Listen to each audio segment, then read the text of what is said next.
In previous topic we have discussed about cell, okay, and then after cell we will study about cell division.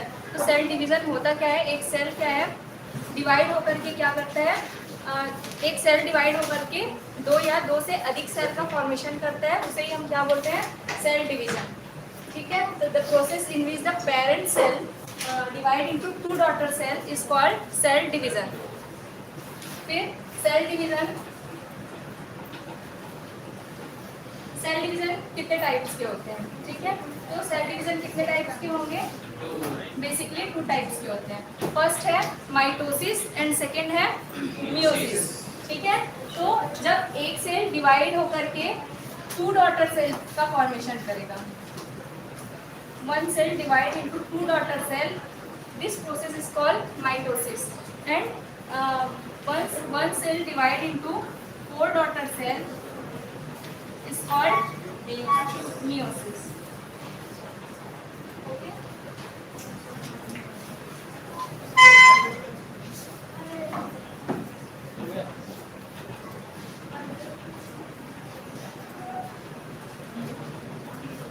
Cell cycle क्या होगा, एक particular जो cell है वो divide होने के लिए कितना टाइम लेता है, एक सेल है वो डिवाइड होने के लिए मैक्सिमम 24 आवर लेता है। ये किसकी सेल की बात हो रही है, ह्यूमन की सेल की बात हो रही है। तो ह्यूमन सेल के डिवाइड होने के लिए, एक सेल के डिवाइड होने के लिए कितना टाइम लगता है, 24 आवर्स लगते हैं। ठीक है, जिसमें से अगर हम देखा जाए सेल डिवीजन को, तो सेल डिवीजन को हम सेल साइकिल से शॉर्ट टर्म में समझ सकते हैं।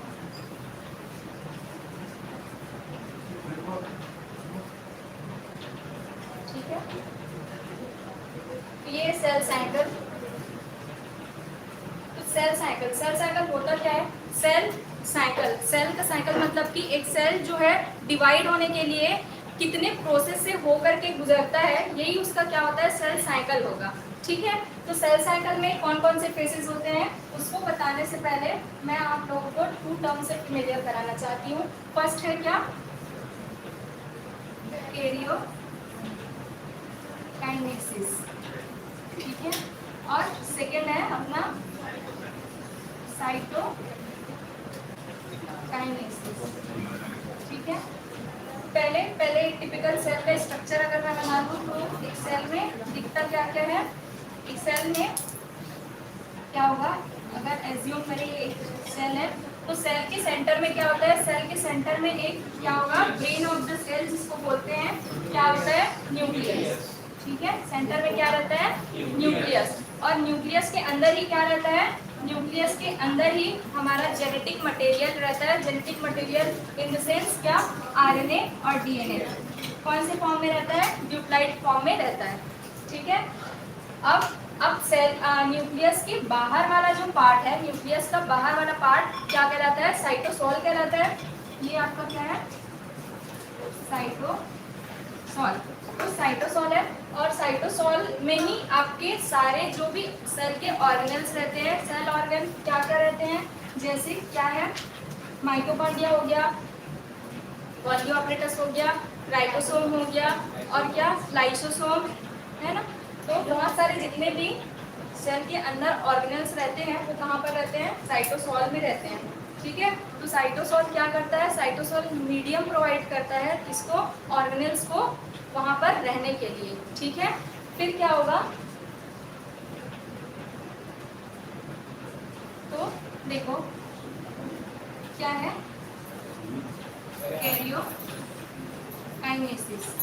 कैरियोकाइनेसिस होता क्या है, कैरियोकाइनेसिस का मतलब है किसी सेल के अंदर क्या प्रेजेंट है, brain of the cell, nucleus present है। तो न्यूक्लियस, अगर एक सेल डिवाइड हो रहा है तो उसमें क्या क्या डिवाइड होगा, उसमें पहले तो उसका न्यूक्लियस डिवाइड होगा, न्यूक्लियस के डिवाइड होने के बाद क्या डिवाइड होगा, उसका ऑर्गेनल्स डिवाइड होता है। ठीक है, तो सेल के अंदर क्या है, न्यूक्लियस है, उस न्यूक्लियस के डिवाइड होने का प्रोसेस ही हमारा क्या कहलाता है, कैरियोकाइनेसिस। ठीक है, न्यूक्लियस का के डिवाइड होने का प्रोसेस क्या है, कैरियोकाइनेसिस। और न्यूक्लियस के बाद कौन सा एरिया है, न्यूक्लियस के बाद जैसे साइटोसोल साइटोसॉल वाला जो एरिया है, तो साइटोसॉल के डिवाइड होने का प्रोसेस ही क्या कहलाता है? साइटोसॉल के डिवाइड होने का प्रोसेस कहलाता है आपका साइटोकाइनेसिस। ठीक है,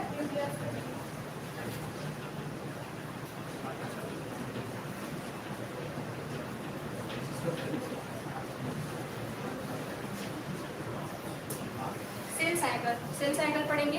तो सेल साइकिल होता क्या है? सेल साइकिल क्या है? एक सीरीज है, सीरीज ऑफ इवेंट है। ठीक है, सेल साइकिल क्या है? सीरीज ऑफ इवेंट है, जिसमें क्या हमको पता चलता है कि सेल के बारे में, उसके ग्रोथ का पता चलेगा और सेल के डिवाइड होने का फिनोमिना पता चलेगा। तो ये जो प्रोसेस है वो प्रोसेस हमारा क्या कहलाता है? सेल साइकिल कहलाता है। ठीक है, तो एक सेल साइकिल को कंप्लीट होने के लिए सबसे लंबा फेज जो आपका होता है, वो सबसे लंबा फेज आपका होता है इंटरफेज। जैसे ये आपका सेल साइकिल है। ठीक है, सेल साइकिल मतलब कि क्या? सेल में उसके डिवाइड होने का एक क्या चलते रहता है? साइकिल चलते रहता है। ठीक है, तो जैसे एक सेल क्या है? डिवाइड होता है, और डिवाइड होने के बाद वो कितने प्रोसेस से होकर के गुजरता है, कितने प्रोसेस से होकर के गुजरेगा, ये गुजरेगा इतना। ये सारे जो है, हम पहले इसको बेसिकली टू कैटेगरीज में डिवाइड कर देते हैं। फर्स्ट हमारा क्या है? एम फेज, और सेकेंड हमारा है इंटरफेज। फर्स्ट है एम फेज और सेकेंड है इंटरफेज। तो इंटरफेज वाला जो आपका सेल डिवाइड होने वाला जो प्रोसेस है, वो उसमें लगभग सेल जो डिवाइड होता है उसमें 93% जो टाइम टेकिंग होता है वो कहाँ पर होगा? आपके इंटरफेज में ही होगा। ठीक है, कितना परसेंट? 93% सेल डिवीजन का जो टाइम होगा उसमें से 100% में से 90% टाइम कौन टेकिंग करेगा? इंटरफेज वाला लेगा। ठीक है, तो इंटरफेस को हम फिर से 3 कैटेगरीज में डिवाइड करते हैं। ठीक है, फर्स्ट हमारा क्या है? G1 फेज, सेकेंड है S फेज और फिर है G2 फेज। ठीक है, तो G1 फेज में क्या होगा? G1 फेज हम इसको क्या बोल सकते हैं? First growth phase. ठीक है, तो ग्रोथ होने का जो फर्स्ट फेज है वो कौन सा है? G1 फेज है। तो G1 फेज ये है, तो इसमें क्या करता है? एक नॉर्मल सेल क्या हो जाएगा? मेटाबॉलिकली एक्टिव हो जाएगा, और एक्टिव होने के बाद क्या करेगा? ग्रोथ स्टार्ट कर देगा। तो G1 फेज हमारा फर्स्ट ग्रोथ फेज है। फर्स्ट ग्रोथ फेज के बाद सेल कौन से फेज में पहुंचता है? सेल पहुंचता है एस फेज में। तो एस का मतलब क्या है? सिंथेसिस। ठीक है, तो एस फेज मतलब कि क्या? सिंथेसिस फेज, जिसमें किसका किसका सिंथेसिस होगा? सिंथेसिस फेज में होगा आपके आरएनए, डीएनए एंड प्रोटीन। ठीक है, आरएनए, डीएनए और प्रोटीन का क्या करना है? सिंथेसिस करना है। तो वो कौन से फेज में होगा? एस फेज में होगा। ठीक है, आफ्टर एस फेज हमारा जो सेल साइकिल का नेक्स्ट स्टेप क्या होता है? नेक्स्ट स्टेप होता है सेकेंड ग्रोथ फेज। ठीक है, तो सेकेंड ग्रोथ फेज में क्या होगा? फिर से जो सेल डिवाइड कर रहा है, क्या हो गया है? वो इसके सारे जेनेटिक मटेरियल और प्रोटीन क्या है? डिवाइड हो गए हैं। तो डिवाइड होने के बाद इसमें क्या हो जाएगा? सेल का ग्रोथ होगा, और क्या करेगा? प्रिपरेशन करेगा। किसके लिए प्रिपरेशन करेगा? मियोसिस एम फेज में जाने के लिए। ठीक है, फिर क्या होगा? एम फेज को अगर देखें तो अपन एम फेज को 4 सब फेज में फिर से डिवाइड कर देते हैं। ठीक है, कौन कौन सा है हमारा? फर्स्ट है प्रोफेज, सेकेंड है मेटाफेज, थर्ड है एनाफेज, फोर्थ है टीलोफेज। ठीक है, कितने फेजेस में हम डिवाइड कर देते हैं? सेल डिवीजन के एम फेज को हम कितने 4 सब डिवीजन में डिवाइड कर देते हैं, जिसमें से फर्स्ट है प्रोफेज, मेटाफेज, एनाफेज, फिर टीलोफेज। टीलोफेज के बाद क्या होगा? टीलोफेज के बाद ये जो टीलोफेज तक का जो फेज है उसमें क्या हो रहा है? सेल में कैरियोकाइनेसिस का प्रोसेस चल रहा है। ठीक है, कौन सा प्रोसेस चल रहा है? कैरियोकाइनेसिस का। फिर कैरियोकाइनेसिस के बाद फिर जस्ट क्या हो जाएगा? साइटोकाइनेसिस हो जाएगा, और साइटोकाइनेसिस होगा तो क्या हो जाएगा? एक सेल जो है पर्टिकुलर 2 टू इक्वल सेल में डिवाइड हो जाएंगे। ठीक है, तो जब क्या होता है एम फेज से एक सेल है, अब ये सेल जब डिवाइड हो गया तो इस सेल को फिर से क्या करना है, फर्दर डिवाइड करना है। ठीक है, तो नेक्स्ट इस सेल को जब डिवाइड करना होगा तो क्या होगा, जो कौन सा फेज, उसको फिर से किस फेज में जाना पड़ेगा, इंटरफेज में जाना पड़ेगा। तो इंटरफेज में जाना पड़ेगा मतलब कि क्या, फर्स्ट क्या है एम फेज से उसको फिर से किस फेज में जाना पड़ेगा, इंटरफेज में जाना पड़ेगा। तो इंटरफेज में जाने के पहले जो फेज है, मतलब between the M phase and interphase जो फेज होता है वो कौन सा फेज कहलाता है आपका, G0 फेज। ठीक है, जिसको हम मेंशन करते हैं G0 फेज से। ठीक है, इसमें क्या होता है, सेल रेस्ट कंडीशन में होता है, मतलब ये क्या होगा, अभी डिवाइड होने के लिए पहले थोड़ी देर रेस्ट करेगा। ठीक है, तो इसमें कोई भी एक्टिविटी सेल के थ्रू क्या नहीं होती है, कंडक्ट नहीं होती है, इसलिए इस फेज को हम कौन सा फेज बोलते हैं, G0 फेज बोलते हैं।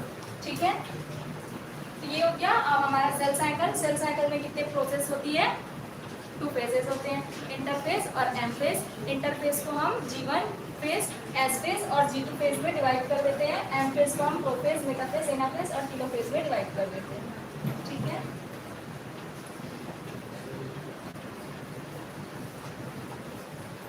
फिर अपने टॉपिक पे आते हैं। फर्स्ट क्या है, माइटोसिस। मैंने पहले से आपको बता रखा है सेल डिवीजन में माइटोसिस क्या होता है। माइटोसिस का मतलब है क्या, डॉटर सेल का फॉर्मेशन करेंगे। तो 2 आइडेंटिकल डॉटर सेल का जो फॉर्मेशन होगा वो प्रोसेस हमारा क्या है, माइटोसिस कहलाता है। और एक स्पेशलिटी ये है कि ये जो है डिवीजन, माइटोसिस जो है ऐसा डिवीजन है जिसको हम लोग कौन सा डिवीजन के नाम से जानते हैं, इक्वेशनल डिवीजन।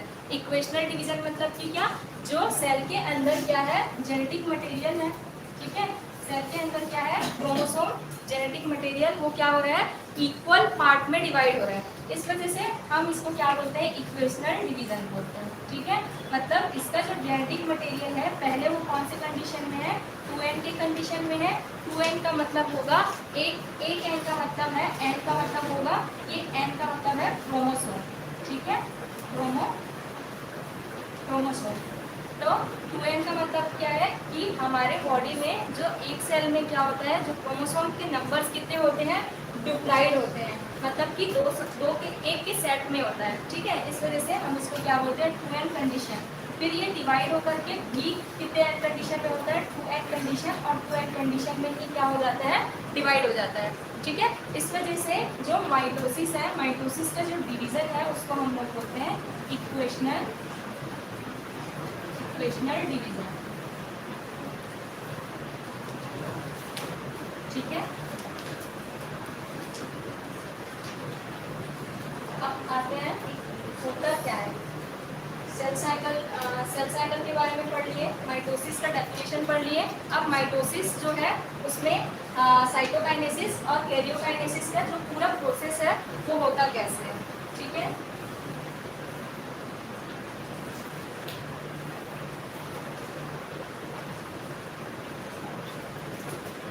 ये क्या है, माइटोसिस का स्ट्रक्चर है। ठीक है, तो माइटोसिस में क्या क्या होगा,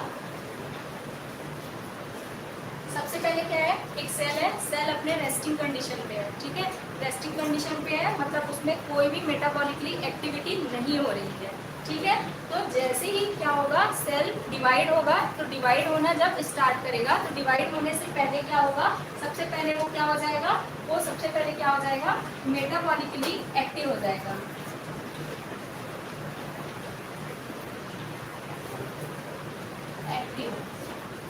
मेटाबॉलिकली एक्टिव हो जाएगा, और एक्टिव हो जाने के बाद इसमें क्या हो जाएगा, फर्स्ट हमारा फेज है, कौन सा फेज है, प्रोफेज। ठीक है, तो प्रोफेज को हम फिर अर्लियर प्रोफेज और लेट प्रोफेज में डिवाइड करते हैं। तो ये हमारा अर्लियर प्रोफेज है, जिसमें क्या हो जाएगा, जो आपके अंदर जो न्यूक्लियस है वो क्या हो जाएंगे, बाइपोलर हो जाएगा। बाइपोलर का मतलब क्या हो जाएगा, वो प्रिपेयर होने लग जाएगा अपने पोल में जाने के लिए। ठीक है, तो बाइपोलर के बाद में इसके अंदर का जो जेनेटिक मटेरियल है, ठीक है, ये आपका क्या है, जेनेटिक मटेरियल हो गया। तो जेनेटिक मटेरियल मतलब कि क्रोमोसोम जो है वो क्रोमोसोम क्या होने लग जाएगा, कंडेंस्ड होने लग जाएगा। ठीक है, क्रोमोसोम स्टार्ट कंडेंस्ड हो जाएगा। उसके बाद फिर क्या होगा, ये जो आपके ये जो न्यूक्लियस का एक अगर न्यूक्लियस का स्ट्रक्चर हम देखते हैं तो न्यूक्लियस में क्या होता है, इनर और आउटर मेम्ब्रेन होता है। तो इसमें क्या हो जाएगा, ये जो मेम्ब्रेन्स है, कौन सा मेम्ब्रेन, न्यूक्लियर मेम्ब्रेन, वो क्या होने लग जाएंगे, रप्चर होने लग जाएंगे। रप्चर मतलब कि क्या, टूटने लग जाएंगे और अलग होने लग जाएंगे। तो फिर ये कौन सा कंडीशन हो जाएगा हमारा, माइटोसिस में प्रोफेज कंडीशन। ठीक है, तो प्रोफेज में क्या हो जाएगा, न्यूक्लियर मेम्ब्रेन क्या हो जाएंगे, रप्चर हो जाएंगे और क्या हो जाएगा, क्रोमोसोम जो है कंडेंस्ड हो जाएगा। ठीक है, क्रोमोसोम कंडेंस्ड हो जाने के बाद ये कौन सा स्टेज था हमारा, क्रोमोसोम का अर्लियर स्टेज था। फिर क्या होगा, लेट स्टेज में क्या हो जाएगा, जो मेटाबॉलिकली एक्टिव जो क्रोमोसोम है या न्यूक्लियस है वो क्या हो जाएंगे, कंडेंस्ड होने के बाद न्यूक्लियस जो है, न्यूक्लियस वो न्यूक्लियर का जो मेम्ब्रेन है, ठीक है, ये जो है न्यूक्लियस, ये दिख रहा है, ये न्यूक्लियर मेम्ब्रेन, इसमें क्या हो गए, डिसॉल्व हो गए। मतलब कि वो यहाँ पर क्या हो जाएगा, न्यूक्लियर मेम्ब्रेन भी क्या हो जाएगा, डिसअपियर हो जाएगा। क्या हो जाएगा, डिसअपियर हो जाएगा। क्या, न्यूक्लियर मेम्ब्रेन क्या हो जाएगा, डिसअपियर हो जाएगा। और फिर क्या हो जाएगा, किसका फॉर्मेशन स्टार्ट हो जाएगा, काइनेटोकोर का फॉर्मेशन स्टार्ट हो जाएगा। काइनेटोकोर का मतलब क्या है, काइनेटोकोर एक क्या है, टाइप ऑफ प्रोटीन है। ठीक है, टाइप ऑफ प्रोटीन है जो क्या करता है, जो न्यूक्लियस के अंदर जो क्रोमोसोम है, ठीक है, अभी तक क्या डिसॉल्व हुआ है, न्यूक्लियर मेम्ब्रेन डिसॉल्व हुआ है। ठीक है, अभी न्यूक्लियर के अंदर जो जेनेटिक मटेरियल है वो अपने ओरिजिनल स्टेट पे है। ठीक है, तो इसके बाहर का जो मेम्ब्रेन है वो क्या हुआ है, डिसअपियर हुआ है। तो क्या हो जाएगा, वो जो मेम्ब्रेन जो है डिसअपियर हुआ है, उसके अंदर का जेनेटिक मटेरियल को होल्ड करने के लिए कोई ना कोई प्रोटीन चाहिए। ठीक है, तो कौन सा, काइनेटोकोर भी क्या है, टाइप ऑफ प्रोटीन है जो किसका फॉर्मेशन करता है, एस्टर का फॉर्मेशन करता है। तो एस्टर के फॉर्मेशन का उसको क्या करने लग जाएगा, ऐसे होल्ड करने लग जाएगा। तो क्रोमोसोम के आर्म्स को होल्ड करने के लिए किसका फॉर्मेशन हो जाएगा, काइनेटोकोर का फॉर्मेशन हो जाएगा। ठीक है, फिर ये हो गया हमारा जितना भी अभी तक मैंने जो फेज बताया वो फेज किसका था, प्रोफेज का था। ठीक है, फिर प्रोफेज के बाद कहाँ पर आता है, इसके बाद में आएगा मेटाफेज। ठीक है, तो मेटा का मतलब क्या होता है, मिडिल।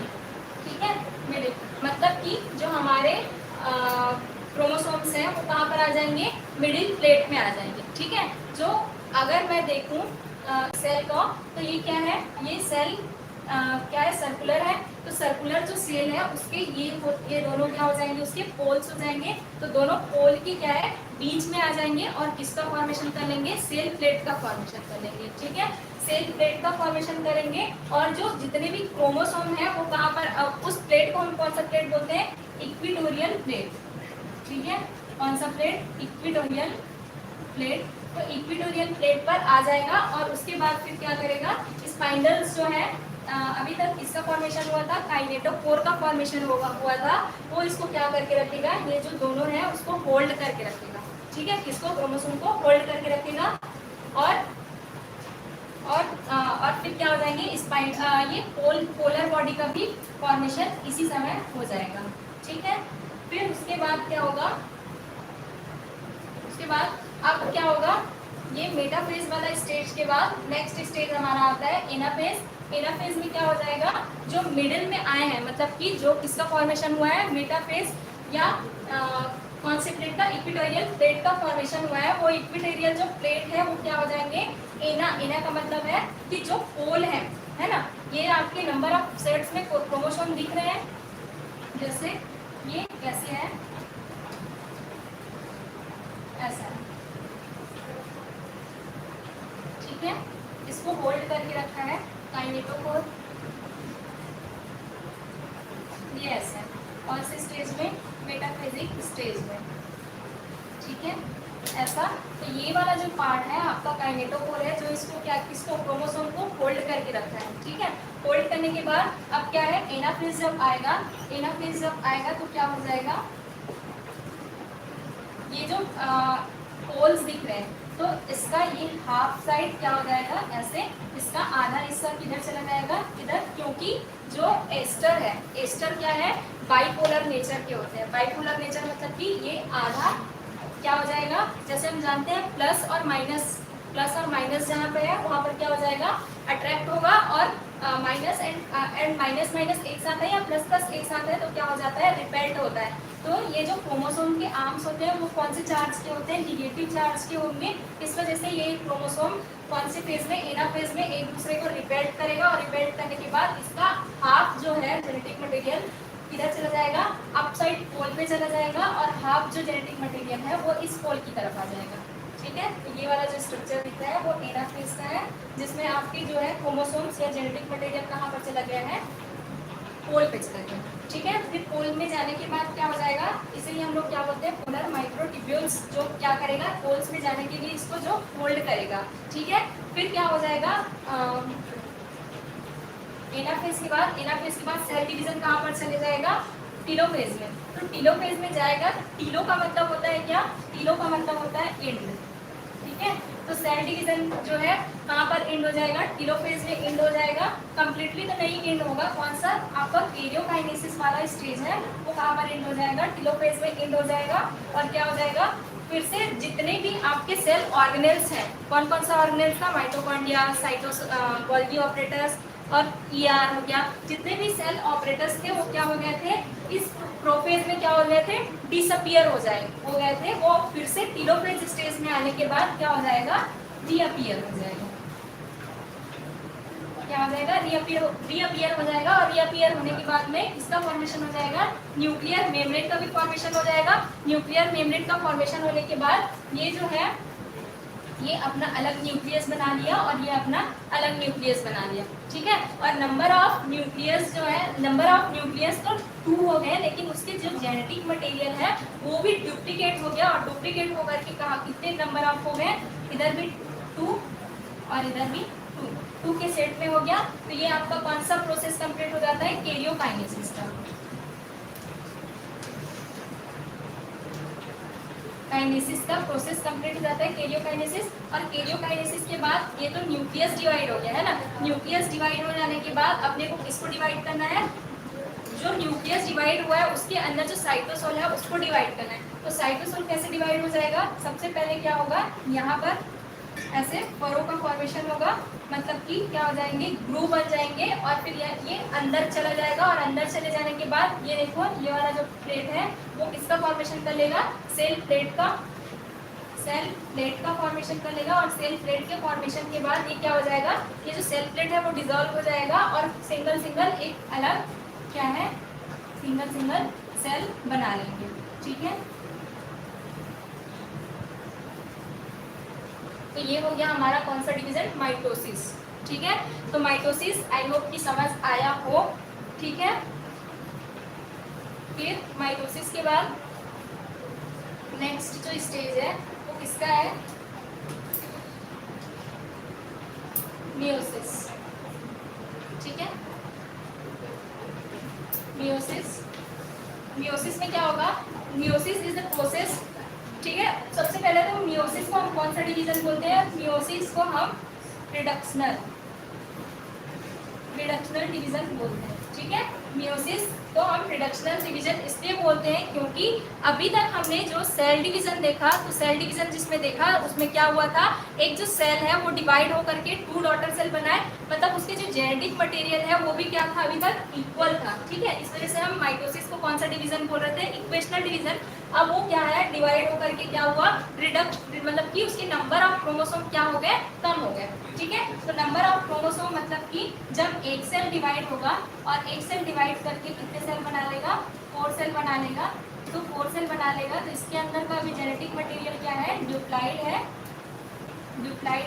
वो क्या हो जाएंगे, हैप्लॉइड। हैप्लॉइड का मतलब क्या है, इसमें जो क्रोमोसोम के नंबर्स हैं वो क्या हो जाएंगे, हाफ हो जाएंगे। इस वजह से ये जो डिवीजन है वो कौन सा डिवीजन है, सेल डिवीजन का रिडक्शनल डिवीजन है, क्योंकि ये क्या हो जाएंगे, हैप्लॉइड हो जाएंगे। मोस्टली ये जो सेल डिवीजन है वो कहाँ पर होता है, ये जो सेल डिवीजन है वो कहाँ पर होगा, जो सेक्स सेल्स होके होते हैं, जैसे कि क्या, स्पर्म्स और एग्स। ठीक है, स्पर्म्स और एग मतलब कि रिप्रोडक्टिव सेल्स में ये डिवीजन होगा। कौन सा? मियोसिस। ठीक है,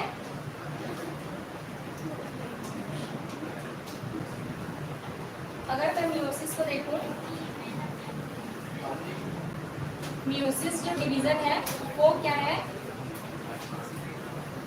वो 2 बार डिवाइड होता है। ठीक है, जैसे हमने माइटोसिस देखा, माइटोसिस क्या है, एक बार डिवाइड होकर के किसका फॉर्मेशन कर लिया, न्यू डॉटर सेल का फॉर्मेशन कर लिया।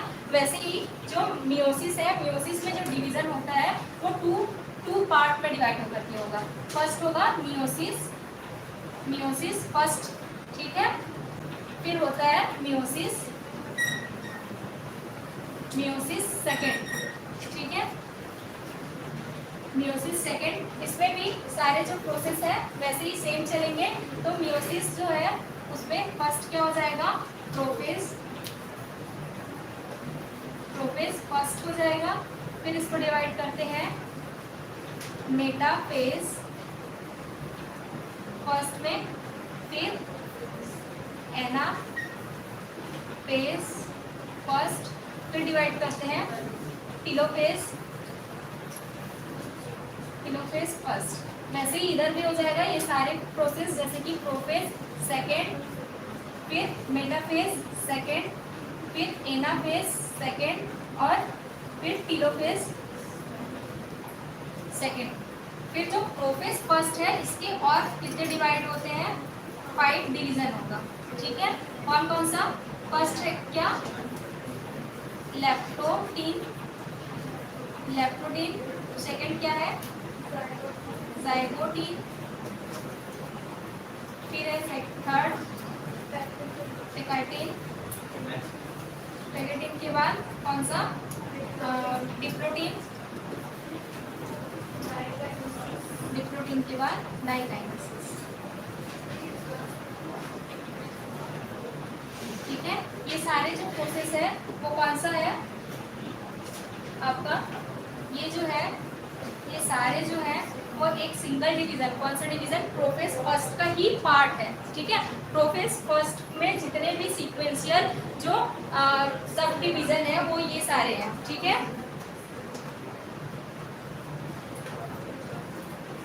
फिर आते हैं अपने मेन टॉपिक पे। देखिए ये आपका मियोसिस। ठीक है, तो मियोसिस फर्स्ट, जैसे कि पहले मैंने बताया था इंटरफेज में ही क्या हो गया था, सबसे पहले सेल क्या हो जाएगा, इनिशिएट हो जाएगा। किसके लिए इनिशिएशन करेगा, सेल डिवीजन के लिए इनिशिएट होगा। तो मेटाबॉलिकली वो क्या हो जाएगा, एक्टिव हो जाएगा। और फिर इसमें भी वही सारे प्रोसेसेस होंगे जिसमें क्या हो जाएगा, न्यूक्लियर मेम्ब्रेन क्या हो जाएगा, रप्चर हो जाएगा, जो डीएनए है वो क्या हो जाएगा, कंडेंस्ड हो जाएगा। ठीक है, और फिर क्या होगा, इसमें जो प्रोफेज स्टेज आता है, प्रोफेज, तो प्रोफेज में ही सारी सीक्वेंशियल इवेंट होंगे। फर्स्ट है आपका लैक्टोटीन, तो लैक्टोटीन में क्या हो जाएगा, ये जो क्रोमोसोम है वो कैसे हो जाएंगे, कंडेंस्ड हो जाएंगे, कंडेंस्ड हो जाएंगे। कंडेंस्ड हो जाने के बाद वो नेक्स्ट प्रोसेस में कहाँ पर चला जाएगा, लैक्टोटीन के बाद जाइगोटीन में। जाइगोटीन में क्या होगा, जाइगोटीन में जाने के बाद क्या हो जाएगा, जो ये क्रोमोसोम है वो क्या हो जाएंगे, ये क्रोमोसोम का, ये क्या है, ये दोनों आर्म्स है ना, ये क्या है क्रोमोसोम का,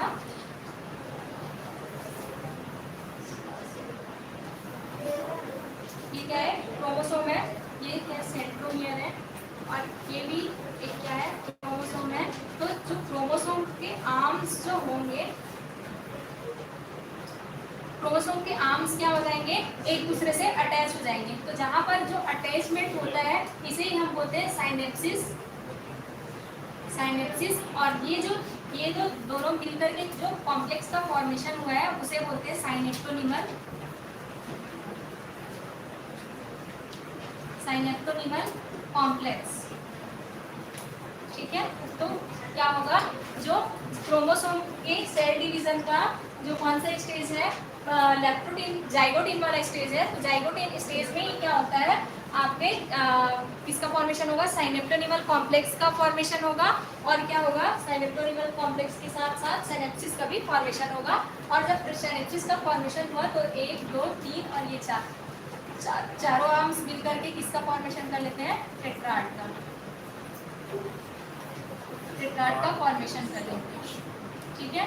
टेट्राड के फॉर्मेशन के बाद हमारा नेक्स्ट जो स्टेप होगा वो कौन सा हो जाएगा, पेकाइटिन।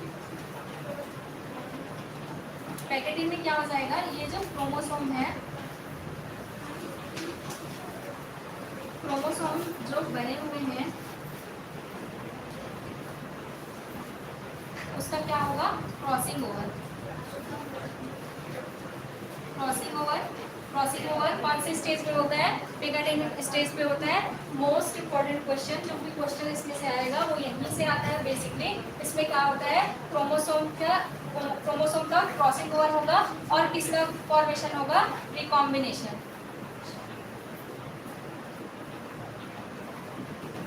रिकॉम्बिनेशन भी होगा, ठीक है। कौन से स्टेज में, पेकाइटिन स्टेज में। जो भी क्वेश्चन आता है वो यहीं से पूछा जाता है कि सेल डिवीजन में जो है क्रोमोसोम का क्रॉसिंग ओवर कौन से स्टेज में होता है, या क्वेश्चन पूछ सकते हैं कि सेल डिवीजन में रिकॉम्बिनेशन का फॉर्मेशन कहाँ पर होगा, तो कहाँ पर होगा, पेकाइटिन स्टेज में होगा। सेकेंड क्या पूछा जा सकता है, जो वेरिएशंस आते हैं ह्यूमंस में, जो वेरिएशन आएंगे वो कौन से स्टेज में ही ऑकर होंगे, तो वो कौन से स्टेज में होगा, पेकाइटिन स्टेज पे ही होगा। तो रिकॉम्बिनेशन होता क्या है, अगर मैं एज्यूम करूँ ये क्या है, डीएनए को ओपन करने के बाद एक लीनियर डीएनए है और ये भी लीनियर डीएनए है। इसमें क्या है, ए और इसका अपोजिट एलिल ए यहाँ पर है, यहाँ पर क्या है, बी है, इसका अपोजिट एलिल बी यहाँ पर है, सी यहाँ पर है कैपिटल, तो यहाँ पर स्मॉल सी है, ठीक है। तो क्रोमोसोम का क्या हो रहा है, क्रॉसिंग ओवर हो रहा है, तो मतलब कि क्या हो जाएगा, जेनेटिक मटेरियल जो इधर का है वो कहाँ जाएगा, इधर जाएगा, और इधर का है वो यहाँ पर जाएगा। तो फिर क्या हो जाएगा, यहाँ पर इधर का इधर और यहाँ का यहाँ आया, तो इधर क्या हो जाएगा, स्मॉल बी चला जाएगा, और इधर क्या आ जाएगा, कैपिटल बी यहाँ पर आ जाएगा, और इधर ये क्या है, कैपिटल सी, और इधर स्मॉल सी, ठीक है। ऐसे करके क्या हो जाएगा, क्रॉसिंग ओवर हो जाएगा। तो जो क्रॉसिंग ओवर होने का फिनोमिना है वो कहाँ पर होगा, पेकाइटिन स्टेज पर ही होगा। उसके बाद नेक्स्ट कौन सा है, लैक्टोटिन के बाद, पेकाइटिन के बाद क्या है, डिप्लोटिन। डिप्लोटिन में क्या हो जाएगा, जितने भी आपके गोल्गी ऑपरेटर्स हैं ये सारे क्या हो जाएंगे, ऑर्गेनेल्स हैं वो भी डिसअपियर हो जाएंगे, और लास्ट में आपका क्या है, डाइकाइनेसिस। डाइकाइनेसिस में जो है आपका प्रोफेज 1 का सारा प्रोसेस है वो कंप्लीट हो जाएगा, ठीक है। फिर जो है वो प्रोफेज के बाद मेटाफेज में पहुंच जाएगा। मेटाफेज में पहुंचने के बाद जो दोनों क्रोमोसोम हैं वो फिर से आ जाएंगे कहाँ पर, यहाँ पर जहाँ पर एस्टर का फॉर्मेशन हुआ है और काइनेटोकोर का फॉर्मेशन हुआ है, मतलब कि कहाँ पर आ जाएंगे, मेटाफेजिक प्लेट, या कौन सा प्लेट, मेटाफेजिक प्लेट में आ जाएंगे। और फिर क्या हो जाएगा, फिर नेक्स्ट कहाँ पर चला जाएगा, एनाफेज में चला जाएगा। एनाफेज में जाने के बाद जितने भी क्या है उसके जेनेटिक मटेरियल है उसको क्या करेगा, काइनेटोकोर है वो अपोजिट डायरेक्शन में क्या करेगा, पुलिंग करेगा, और पुल करने के बाद में जो सेल है वो डिवाइड हो जाएगा। कौन सा, सेल नहीं, न्यूक्लियस जो है डिवाइड हो जाएगा। अभी भी वो 2n कंडीशन में है, लेकिन ये जो प्रोसेस चला वो मियोसिस फर्स्ट है। मियोसिस फर्स्ट होने के बाद जो सेल डिवीजन हो रहा है वो फिर किस में जाता है, मियोसिस सेकंड में जाएगा। और मियोसिस सेकंड जो है इसमें जो प्रोसेस होता है वो किसके समान होगा, सेम माइटोसिस के जैसे, ठीक है। माइटोसिस का जो सेल डिवीजन है इसमें जितने भी जो प्रोसेस, नंबर ऑफ प्रोसेस हुए वो सेम प्रोसेस कहाँ पर होगा, ये जो प्रोसेस यहाँ पर हुआ वो सेम प्रोसेस होगा मियोसिस सेकंड में होगा, ठीक है।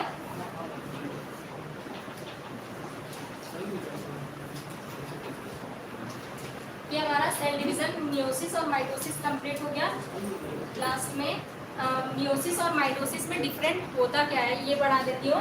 तो क्या होता है, मियोसिस में क्या होगा, मियोसिस ऐसा प्रोसेस है जिसमें दो बार, मतलब कि क्या होगा, टू सेल्स बनेंगे डिवाइड होकर के, और माइटोसिस में 2 सेल्स बनेंगे, मियोसिस में 4 सेल बनेंगे, ठीक है। प्रोफेज में क्या हो जाएगा, इसमें टेट्राड का फॉर्मेशन होता है, लेकिन इसमें टेट्राड का फॉर्मेशन नहीं होगा। और इसमें क्या हो जाएगा, इसमें क्या हो जाएंगे, जो ड्यूप्लाइड्स, इसमें जो नंबर ऑफ क्रोमोसोम है वो क्या हो जाएंगे, इसमें हाफ हो जाएंगे, इसमें क्या है, सिंगल होगा। ये इसमें होगा, ये जो सेल डिवीजन का प्रोसेस है वो कैसी सेल में होगा, सोमैटिक सेल्स में होगा। और जो मियोसिस है वो कौन से सेल्स में होगा, रिप्रोडक्टिव सेल्स में होगा।